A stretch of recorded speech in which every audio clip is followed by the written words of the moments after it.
My dear students, welcome to N K Baba chemistry classes. हमने पिछले class में chemical kinetics को समाप्त किया था चैप्टर। आज का जो चैप्टर है वह न्यू चैप्टर है, यूनिट 5 सरफेस केमिस्ट्री। और ऐसे तो यह बहुत लंबा चैप्टर है, कंसेप्चुअल है, लेकिन एग्जामिनेशन पॉइंट ऑफ व्यू से हम इसको पढ़ाएंगे। जो जो इम्पोर्टेंट टॉपिक्स हैं उस सभी टॉपिक्स को क्वेश्चन आंसर में कन्वर्ट करेंगे। और इसमें ऐसा इस ढंग से हम क्वेश्चन को हम सिलेक्ट करेंगे जिसमें ऑब्जेक्टिव और सब्जेक्टिव दोनों क्वेश्चन बन जाए। तो आज का जो टॉपिक्स है उसमें हमने क्वेश्चन आंसर में कन्वर्ट किया है, वह है physical adsorption and chemical adsorption. क्योंकि ऐसे तो सिस्टमेटिक स्टडी करा ही रहे हैं चैप्टर वाइज, लेकिन इसको इंट्रोडक्शन का क्लास लेना और टॉपिक्स वाइज जो ऐसे आज तक एग्जामिनेशन में नहीं पूछा गया है, तो ऐसे पढ़ाने में बहुत लंबे समय लग जाएंगे और वह आपके लिए उपयोगी नहीं होगा। अभी एग्जामिनेशन पर्पस से देखा जाए तो समय कम ही है, लेकिन आपको सोचने की बात नहीं है। हम बहुत आपको एग्जामिनेशन से पहले जो आपको केमिस्ट्री में 16 यूनिट्स हैं, सभी को हम उससे पहले तैयारी करा देंगे। लेकिन खास बात यही रहेगा कि जो एग्जामिनेशन में आएंगे उस पर हम विशेष प्रयास करेंगे कि आप उस क्वेश्चन को पढ़ें, उस टॉपिक्स को पढ़ें। इसी तरह से हम उस टाइप का जो भी टॉपिक्स है हम उसी को ही रखे हैं। तो आज का जो टॉपिक्स है physical adsorption and chemical adsorption, दोनों में डिफरेंस जो इम्पोर्टेंट है और वह एग्जामिनेशन में पूछे गए हैं, इस बार भी आ सकता है। तो यहाँ देखना है कि फिजिकल एडजॉर्प्शन और केमिकल एडजॉर्प्शन। फिजिकल एडजॉर्प्शन जो होते हैं वह वांडर वाल फोर्सेस द्वारा जो है आपको एराइजेज होते हैं, यानी इसमें फिजिकल एडजॉर्प्शन में वांडर वाल फोर्सेस होते हैं, जबकि केमिकल एडजॉर्प्शन में केमिकल बॉन्ड के कारण फॉर्मेशन होता है। तो यहाँ पर हमने बतलाया है कि it is arises because to van der Waals forces, इसमें है it is caused by chemical bond formation. Next है इसका difference, it is not specific in nature, यानी यह कोई खास नहीं है। जैसा कि आप जानेंगे कि यह फिजिकल एडजॉर्प्शन में फिजिकल स्टेट्स होंगे, सॉलिड लिक्विड एंड गैस, यानी एक्सचेंज करेगा स्टेट को, यानी यह solid to liquid, liquid to gas या और gas to liquid, liquid to solid exchange करेगा। इसलिए कोई आपको स्पेसिफिक इसमें नहीं है, वेरिएबल है, स्टेट को वेरी करेगा। लेकिन केमिकल एडजॉर्प्शन में जो है वह हाईली स्पेसिफिक नेचर का होगा, इसमें एक्सचेंज नहीं करेगा। नेक्स्ट है it is reversible in nature.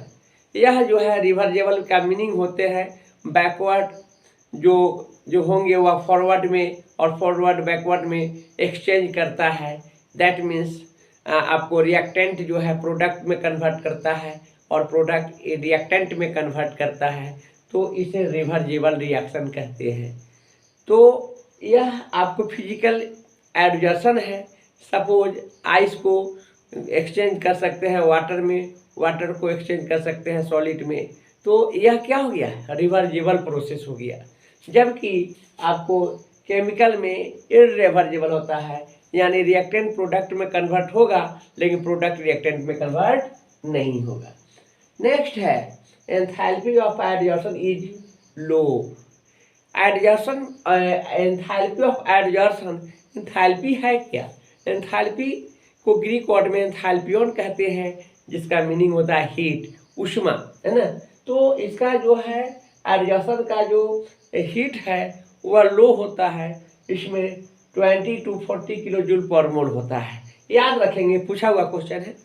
और इन दिस केस इसमें जो है आपको बहुत कम होता है एंथैल्पी हीट एनर्जी, जबकि इसमें देखना है enthalpy of adsorption is high. कितना है? 80 to 240 किलो जूल पर मोल इन दिस केस। इस केस में आपको 80 से लेकर 240 तक होगा, इसमें 20 से लेकर 40 तक होगा। तो इस तरह से आपको 4 पॉइंट्स लिखाए हैं। ऐसे तो डिफरेंस 2-3 डिफरेंसेस लिख देने के बाद ही मार्क्स आ जाता है, लेकिन हमने इसमें और सारे भी डिफरेंस है, लेकिन वह जो है एग्जामिनेशन पॉइंट ऑफ व्यू से कोई खास नहीं है। फोर जो है डिफरेंस लिखाए हैं, इसमें आप ये जानेंगे कि यह चारों के चारों इधर ऑब्जेक्टिव क्वेश्चन बनेंगे, इसमें भी 4 ऑब्जेक्टिव क्वेश्चन बनेंगे, यानी टोटल 8 ऑब्जेक्टिव हो गया और 1 सब्जेक्टिव हो गया। इस बात को ध्यान में रखेंगे। आप ऐसा पढ़िए कि सब्जेक्टिव अच्छा हो जाए और ऑब्जेक्टिव उसी में से बन जाए। हाँ, और ऐसा ही हम आप लोगों को पढ़ाएंगे भी। तो अब देखना है नेक्स्ट टॉपिक हम रखें कैटालिस्ट। कैटालिस्ट है, a catalyst is a substance which influences the speed of chemical reaction without itself undergoing any chemical changes at the end of the reaction.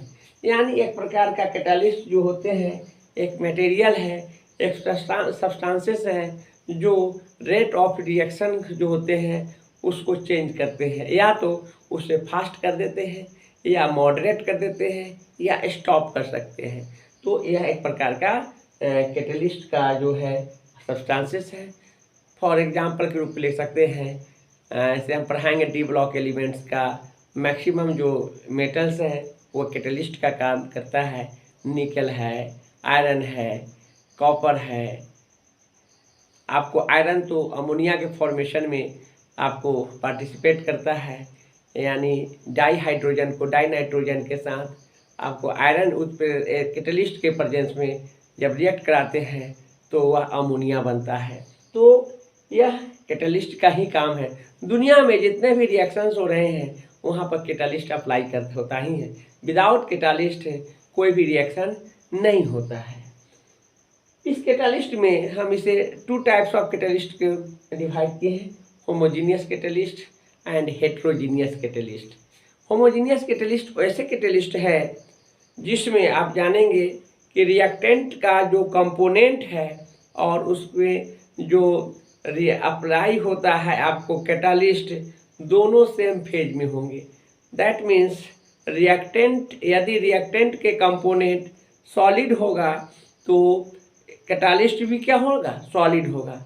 या कंपोनेंट जो है रिएक्टेंट का कंपोनेंट लिक्विड होंगे तो catalyst भी liquid होगा। और रिएक्टेंट जो होंगे वह आपको गैसियस फेज में होंगे तो आप जानेंगे कि कैटालिस्ट भी क्या होना चाहिए, गैसियस फेज में होना चाहिए।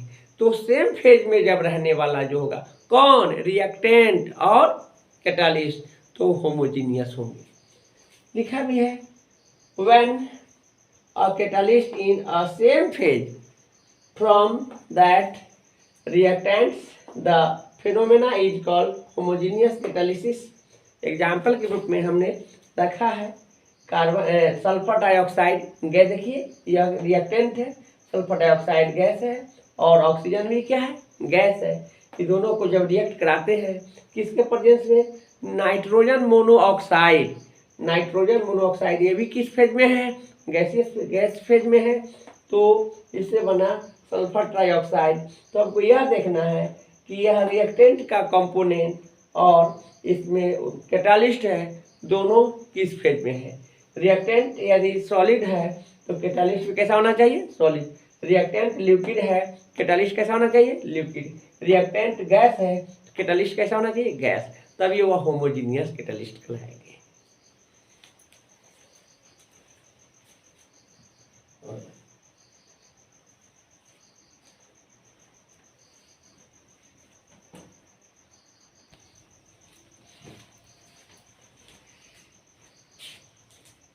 तो अब नेक्स्ट टॉपिक्स जो है वह है हेट्रोजीनियस कैटालिस्ट।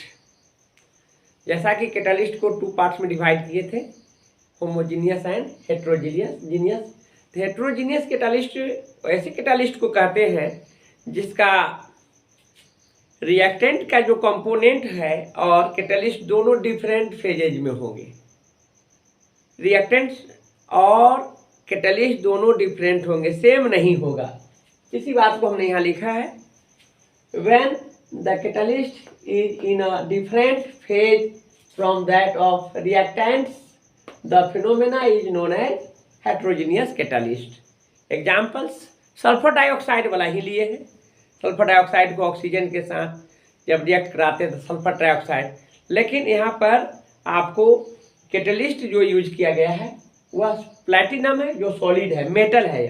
यानी सल्फर डाइऑक्साइड गैस है और ऑक्सीजन गैस है, यह रिएक्टेंट का पार्ट है और इसमें जो एक्शन का कार्य करता है वह कैटलिस्ट है। वह क्या है? प्लैटिनम है, जो सॉलिड स्टेट में है। तो यह गैस है, यह सॉलिड है, दोनों के दोनों क्या है? डिफरेंट फेज में है। जब डिफरेंट फेज में रहेगा कैटलिस्ट, उसे हेट्रोजीनियस कैटलिस्ट के नाम से जानते हैं। एक टर्म आता है इससे रिलेटेड, सेल्फ सिलेक्टिव कैटलिस्ट या जियोलाइट भी कहेंगे। एग्जामिनेशन में पूछने लायक क्वेश्चन है, बहुत इंपॉर्टेंट है जियोलाइट। तो इसमें होता है क्या कि यह ऐसे कैटलिस्ट है जो साइज और शेप पर डिपेंड करता है। यानी the reactions taking place in zeolites depend upon the size and shape reactant and products molecule, reactant और प्रोडक्ट के molecules as well as upon the pores, छिद्र जैसा हो, एंड कैविटीज, गुहा, कैविटी, गड्ढा हो जैसा होगा, of the zeolites are called self selective catalyst. Next है एंजाइम कैटलिस्ट। एंजाइम कैटलिस्ट एक प्रकार का बायोलॉजिकल कैटलिस्ट है, नाइट्रोजिनस ऑर्गेनिक कंपाउंड्स है। यह एक प्रकार का प्रोटीन होता है, यह डाइजेशन का काम करता है, फूड को पचाता है। तो यहाँ पर आप देखेंगे enzymes are complex nitrogenous organic compounds which are produced in living cell of plants and animal. Plants and animal में हो एंजाइम्स आर प्रोटीन मॉलिक्यूल्स। बहुत इंपॉर्टेंट है। एंजाइम क्या है? तो यह प्रोटीन होता है, ध्यान रखेंगे। इसके बाद का टॉपिक्स है कोलॉइड्स। कोलॉइड्स एक प्रकार का हेट्रोजीनियस मिक्सचर होता है, इस बात को ध्यान में रखेंगे। मिक्सचर जो 2 टाइप्स होते हैं, होमोजीनियस एंड हेट्रोजीनियस। हमने सॉल्यूशन चैप्टर में बताया था कि सॉल्यूशंस आर होमोजीनियस मिक्सचर, लेकिन यहाँ पर कोलॉइड्स की बात करेंगे तो कोलॉइड्स आर हेट्रोजीनियस मिक्सचर्स। यानी यह जो है आपको पार्टिकल्स जो होते हैं वह डिजॉल्विंग नहीं हो सकता है। तो जैसे आप ब्लड को देखेंगे, इंक है, आपको फॉग है, डिफरेंट टाइप्स का मिल्क है, तो जिसमें पार्टिकल्स होते हैं डिस्पर्स्ड फेज और डिस्पर्सन मीडियम होता है, तो वह सबके सब क्या हो जाएंगे? कोलॉइड्स हो जाएंगे। तो it is a heterogeneous system, therefore consist of 2 phases। 2 phases होंगे, dispersed phase and the dispersion medium. एक डिस्पर्स्ड फेज होंगे और एक डिस्पर्सन मीडियम होगा। The diameter of its particle range from 1 to 1000 nanometre. ये पार्टिकल का जो डायमीटर है वह 1 से लेकर 1000 नैनोमीटर होता है। तो नैनोमीटर को मीटर में बदलेंगे 10⁻⁹ मीटर, 1000 है तो 1000 को 1000 है तो 1000 10 के पावर 3 हो जाएंगे। इधर 10 के पावर 9 है तो 9 में से 3 प्लस कैंसिल हो जाएंगे तो कितना हो जाएंगे? 10⁻⁶। यानी 10⁻⁹ टू कितना मीटर में आ जाएंगे? 10⁻⁶ मीटर में आएंगे। ये काफ़ी इंपॉर्टेंट है। एक बार पूछा हुआ क्वेश्चन है बिहार बोर्ड में, आपको याद रखेंगे, एनसीईआरटी का पॉइंट है यह। इसका डायमीटर क्या होगा? रेंज में इस टाइप से मीटर में, या कभी कभी नैनोमीटर की बात करेंगे तो 1 to 1000 नैनोमीटर, या मीटर में हो जाएगा 10⁻⁹ to 10⁻⁶ मीटर। ध्यान में रखेंगे। इस तरह से एक और टर्म हम यहाँ रखे हैं लायोफिलिक कोलॉइड्स, यानी लिक्विड को अट्रैक्ट करने वाला है। Liquid attracting colloids are called lyophilic colloids. इसमें आते हैं, यह स्टेबल होता है और यह आपको रिवर्जिबल होता है। रिवर्जिबल आपको होते हैं, रिवर्जिबल कहने का मतलब है कि आपको एक्सचेंज करने वाला ना।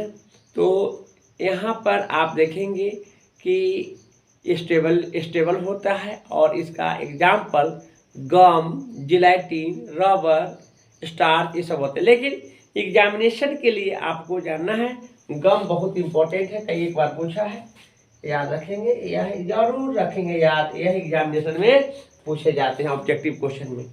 तो गम इज अ लायोफिलिक कोलाइड्स, जब पेस्टिंग वगैरह करते हैं चिपक जाता है, क्या है, वह अट्रैक्ट करता है। इस तरह से हम आपको यहाँ पर लायोफिलिक के बारे में बताएं, काफ़ी इंपॉर्टेंट टर्म सब है, सब 2 मार्क्स के ऑब्जेक्टिव में 2 मार्क्स के क्वेश्चन में पूछे जाएंगे और इसी से मेन पॉइंट जो है ऑब्जेक्टिव में आएंगे, इसको याद रखेंगे। आज के लिए इतना ही रखते हैं, नेक्स्ट क्लास में इसका एक और पार्ट है, लायोफोबिक है, तो दोनों में डिफरेंस भी हो जाएंगे, तो 2 मार्क्स का भी क्वेश्चन हो जाएंगे, तो इसके लिए हम कल बताएंगे।